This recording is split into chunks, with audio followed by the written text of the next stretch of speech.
to feel that they are welcome and part of our victory strategy come this November. He has said already publicly that he will join in an effort to stop Donald Trump from being elected president.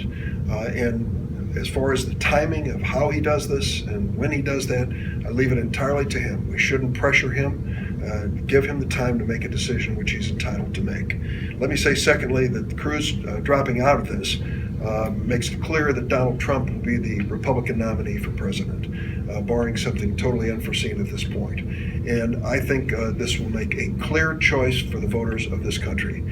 Asking to be commander-in-chief in the United States of America and leader of the free world is a much more awesome responsibility than hosting a reality show on TV.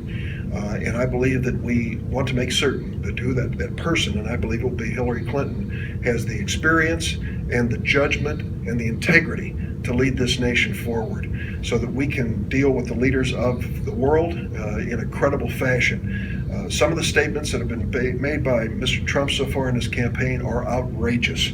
They are divisive. His latest yesterday, an attack on Senator Cruz's father, saying that he somehow was in a conspiracy or a close friend of a man who assassinated President John Kennedy, was preposterous. It turns out that the briefing materials for Donald Trump come from the National Enquirer. That's where he gets his source material, and that raises serious questions about his judgment in terms of being the nominee for a great party and leading a great nation.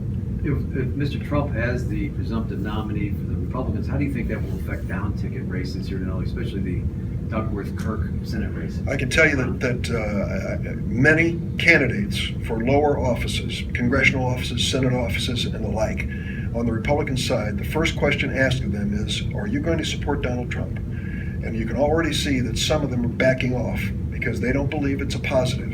They think it's a negative.